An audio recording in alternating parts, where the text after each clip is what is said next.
India first life में Salesforce एजेंटफोर्स की मदद से एआई आधारित बदलाव। सेल्सफोर्स के एकीकृत प्लेटफॉर्म के आधार पर इंडिया फर्स्ट लाइफ अब महत्वपूर्ण कार्यों में एआई एजेंट्स का उपयोग कर रही है। इससे काम की गति बढ़ाने, कार्यों में निरंतरता बनाए रखने और ग्राहकों को बेहतर अनुभव प्रदान करने में मदद मिलेगी। मुंबई, 27 अगस्त 2026। सेल्सफोर्स, एक एजेंटिक सीआरएम कंपनी, ने आज घोषणा की कि बैंक ऑफ बड़ौदा की सहायक company India first life insurance company limited ने अपने पूरे व्यवसाय में एआई परिवर्तन को गति देने के लिए सेल्सफोर्स के एजेंटफोर्स का चयन किया है। इंडिया फर्स्ट लाइफ महत्वपूर्ण कार्यों में भरोसेमंद एआई एजेंट्स का उपयोग करेगी। इससे बिक्री की गति बढ़ाने, संचालन को सरल बनाने और बड़े पैमाने पर ग्राहकों के अनुभव को बेहतर बनाने में मदद मिलेगी। ये पहल इंडिया फर्स्ट लाइफ के एकीकृत सेल्सफोर्स प्लेटफॉर्म पर आधारित है। ये प्लेटफॉर्म ग्राहक प्राप्त करने से लेकर बीमा दावे की प्रक्रिया पूरी होने तक पूरे बीमा सफर को सपोर्ट करता है। सेल्सफोर्स के साथ इंडिया फर्स्ट लाइफ के सहयोग का यह अगला चरण है। इससे अधिक बुद्धिमान और ग्राहक केंद्रित जीवन बीमा सेवाएं प्रदान करने के कंपनी के उद्देश्य को और मजबूती मिलेगी।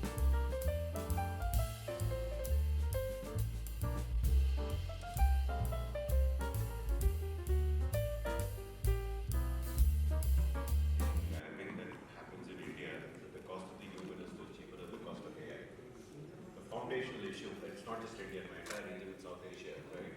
And you can attest this.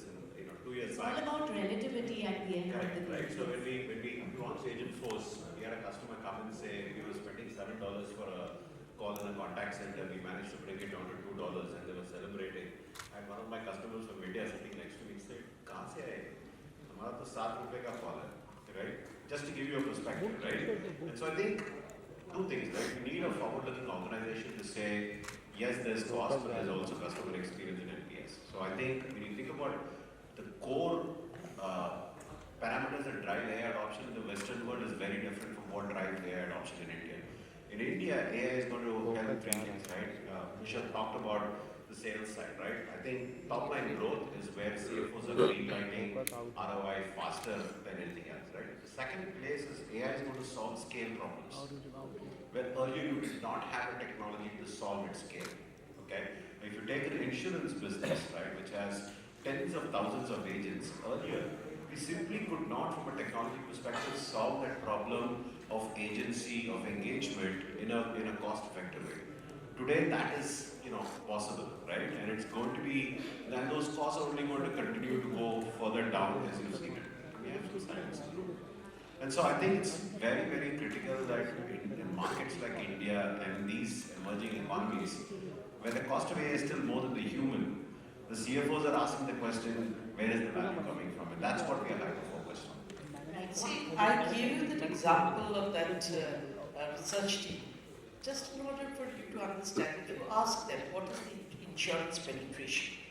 Now, should the insurance penetration be this low? So obviously there is a lot of underserved customers or non-customers, okay, new to insurance customers. Now, even though the cost of a call by a human being may be lower, but at the end of the day, the volume that that particular person can bring in will also be lower than what AI can do. Just as if you have a 10-minute wait at a contact center and you have a 20-member contact center, does that mean you can make the contact center 200 members? You can't afford it. So therefore, to that extent, digital labor is required in a country like ours if we are to address the needs of 1.4 billion people. Okay? And if we are to do that, you can imagine the amount that business would really increase. Right. So scalability is one thing, and efficiency is what also was demonstrated by IndiaFirst. My question to you also is, as an insurance company, what is the edge that you're getting vis-a-vis your competition, and how much will it roll out in terms of your performance efficiency with this particular adoption?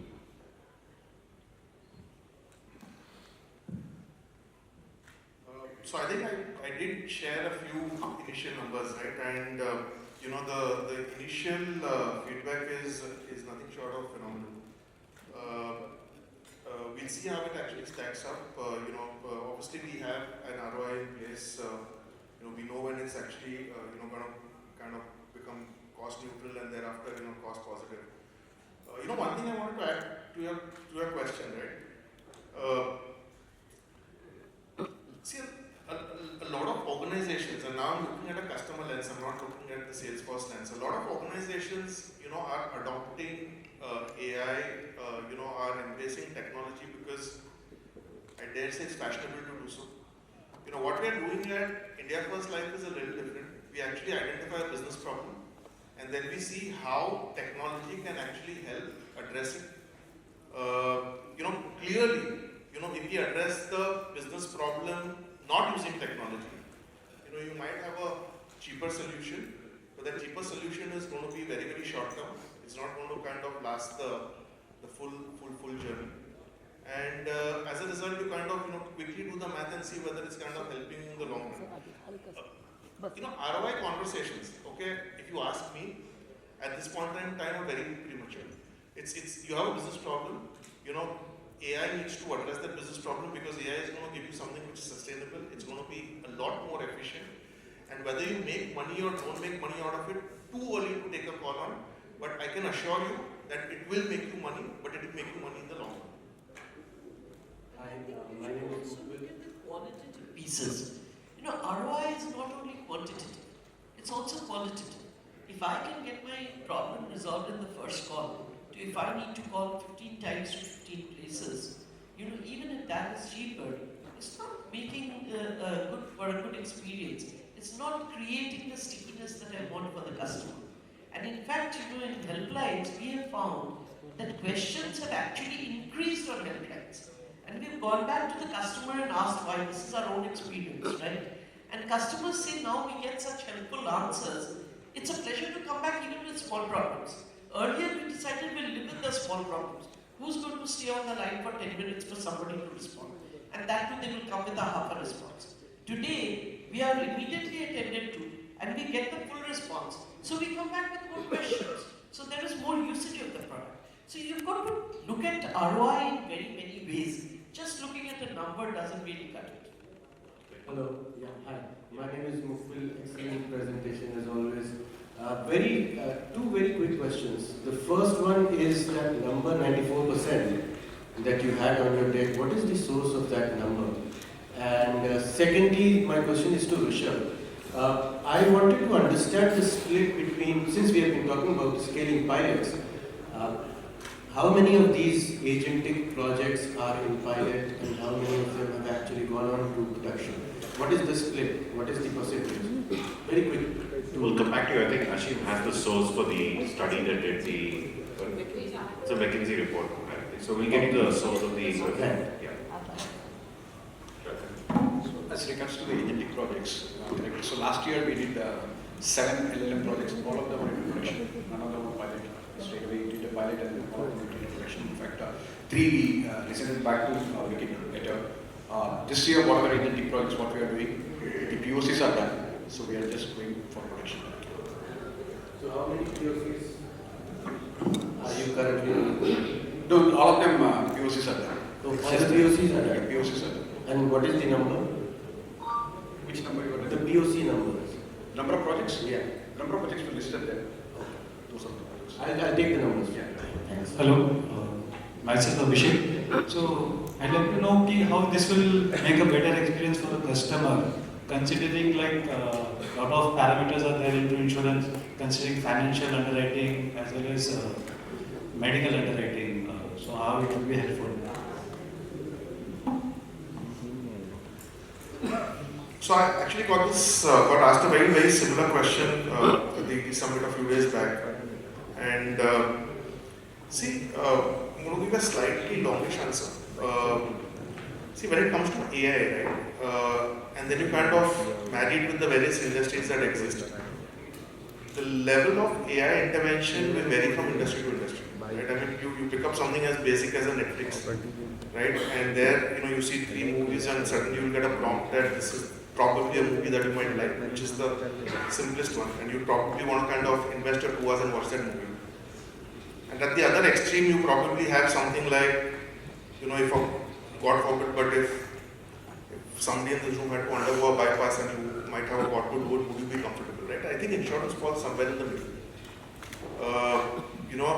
Today, there are about 130 crore internet mobile phone users, about 100 crore internet users. There are about 2,300 crores of UPI transactions which happen every month. But insurance through digital means is sub 1%, right? So insurance, like I said, falls somewhere in the middle. I expect AI to play a very, very, very big role in risk mitigation, in fraud detection, in underwriting, in enhancing productivity of a sales guy, in training, in recruitment. But the core sales process, probably will still need human intervention, when it comes to a product like life insurance. So that's my answer. Sir, how accurate it will be, like considering like data capturing for it will be available for agents? I didn't understand. Asking how accurate. So I'll give you a simple example today.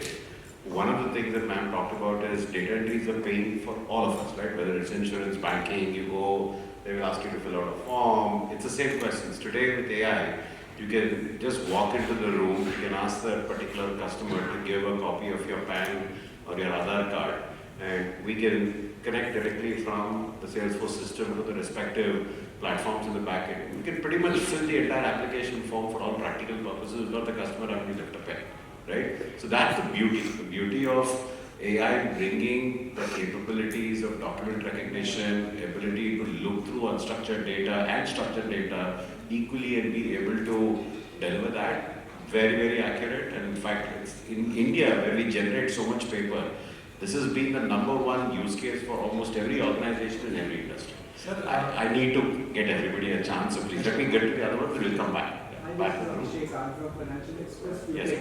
I have two questions. The first question is for IndiaFirst, right? Second for both. Sure. My first question to Mr. Gandhi is on the term of the deal. You created a very good vibe of the partnership between both companies.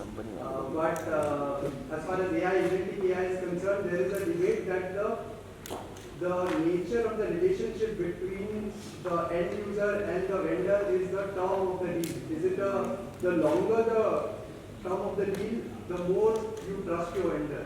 So what's the term of the deal? That is one. And the second question is basically on as far as the enterprise end user is concerned, it's been said that they are heavily negotiating with the vendors because the vendors are also using AI, agentic AI, and reducing their costs. So as far as the financials of this deal is concerned, because you said I just give a very simplistic answer. Abhishek, when you get into a marriage of sorts, you don't have an expiry date, right? So honestly, we don't have a term, but I think the relationship has taken off really, really well, and which is why the relationship is at the stage which is at. I will answer based on the earnings call, which we did at 2:30 in the morning this morning, and I was watching it. And Mark said, look, everybody has been predicting the death of software. SaaSpocalypse is the term that you guys have all been hearing for the last 18 months, right? And we've been rubbishing it, we've been saying it's nonsense. Mark talked about it openly. They said, AI is going to come and take away software, going to take away our seats, our term of our contracts are going to come down. All of that have been proven wrong when you looked at our Q2 numbers, right? Our actual contract terms have increased. The number of new customers coming to us has increased, right? We reported record billings, record revenues, record CRPO. Pick whichever metric that you want. This was a beat and raise quarter for Salesforce, right? So I strongly urge you to go. We don't ever discuss terms of a deal with the customer. It's confidential and under NDA. But suffice to say, listen to the earnings call. You'll hear all of those metrics, which again, you've heard the narrative of, is it AI versus software? No, it's both, right? At the end of the day, and Dario was on the call. Today, if you go to CNBC, you will see the interview between Mark Benioff, Dario, and Jim Cramer. One of the questions that Jim asked was, Dario, hold on, I thought you were here to destroy Salesforce. How come we're sitting here in partnership? And he said, we're not here to kill anyone. If anything, he said, we are the largest users of Salesforce, one of the largest users of Slack, and we see benefit in this partnership. So I think this whole narrative is starting to evolve, and people realize that at the end of the day, the work that we do for customers like IndiaFirst Life become the bedrock on the foundation which AI actually starts delivering that value. So that's how I would urge you to think about it. I think I'll add one more thing. While the term is really nice, and what Kushal mentioned, it's a partnership which you are putting together. What you can see is that what we started off and what we are adding. That should tell the story correct. We are adding more and more modules as we go by. So that gives them confidence on why we are being able to. Thank you. Next question. Yeah.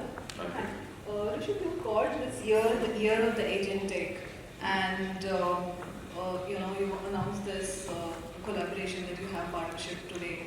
What is the kind of investment that will go in tech this year, and what part of the operating expense would tech spend? Any new projects, we almost like a 40% of investment goes to new projects. So this year, around things going to be negative. So that would be large part of the tech spend, as in you won't be then making any traditional tech spend that you would. I'm talking about the total tech spend, lights on, plus if at all you are taking 100, what about the new spends, what we are going to do invest in the new future, for the future, is going to be 40%. And then same question to you, are you seeing companies move their tech spend to AI, or is that another layer of added spend that companies are doing? See, the traditional spend will always be there. They have a regular tech stack to take care of, okay? But in respect of the newer projects, much more of it is on the agentic side rather than on other sides.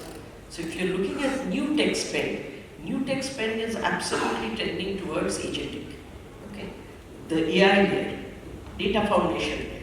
So those are the areas that are really taking up the new tech spend. Other than that, they have the regular spend on maintaining the stack itself. That continues. So, So just a question.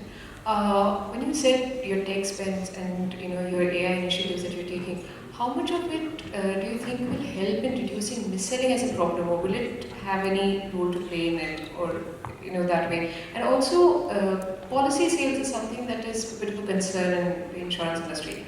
So because of this, do you expect a substantial growth? As you said, the DATA is all improved, but is it also resulting in increasing policy sales? What kind of a growth are you expecting in your business this year using your AI? So, thanks Adhika for asking that. Clearly, in the long run, grievances will go down. I mean, just visualize a situation which exists today, wherein you have, let's say, 4,000 sales folks at IndiaFirst Life, who are having individual conversations, with customers. While the training needs are paramount and the training imparted is also paramount. There will be individual nuances which creep in. Now you look at what we are actually moving towards, right? If you have a sales companion, all the sales conversations would get recorded. They would be kind of going through some sort of QC at the back office, and whatever is actually going wrong can actually get self-corrected fairly instantly. So early days yet, but in the long run, grievances will definitely reduce, and I'm very sure about it. And I think one more thing that Agentic does give us is it gives us scale, on pretty much everything. A lot of people ask us, will headcount reduce? I don't think it will reduce, but people will do different stuff, which means that the quality of the overall ecosystem actually enhances. And Shilpi, just I'll add one more bit to the question that you asked a few moments back. At IndiaFirst Life, because of Agentic, our cost ratios are not changing at all. Yes, there is a higher allocation towards Agentic, but we will actually cross-subsidize it from other businesses that we actually operate in. So, for the external world, if our cost ratios were X, it's not going to become X++ because of what we are kind of doing here. On this mis-sell piece, I'd like to add, see, when there is a conversation between an agent and a customer, okay, it's his word against the customer's word. If there is a grievance of mis-sell, very difficult to really understand who's at fault. The seller will say the customer didn't give the information, the customer will say I said this, in spite of that this was offered to me or suggested for me. Very difficult to determine who really is at fault. Here, however, when the agent is recommending something, the agent is doing it on the basis of certain things we have fed the agent, certain databases, certain knowledge articles, etc. Okay, so if there is such a grievance that there is a missell, you can go back and actually every piece of that interaction is auditable and observable. Okay, and therefore you can easily determine whether it is the customer's fault or whether it is the seller's fault, right? And not only that, if indeed the agent said something which was not correct, you can then correct the tree, correct the way you are adding the knowledge article, or correct the instruction that you are giving the agent, so that this missile never recurs again. This scenario at least will never recur. Okay. So to a very great extent, actually, this is much more empowering, both for the customer, brings in much more trust for the customer, as well as for the seller. It protects the seller from such allegations. It protects the customer by ensuring that the right knowledge articles are being used in order to respond to whatever their needs are, whatever insurance fits them best. So overall, I would say that this is a far better step, at least in respect of this. Hello, yeah, good afternoon, everybody. My question is like, the life insurance operations involve complex services, journeys like, claims, settlement, policy revival, KYC updates. What specific benchmarks are set for improvement, turnout time, first time right, resolution through autonomous Agentforce?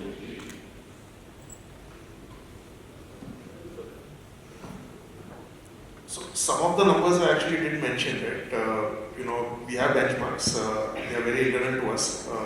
Having said which, we're not talking about step-ups. We are talking about benefits which are big, which are large, and like I said, some of them are already shown in my slides.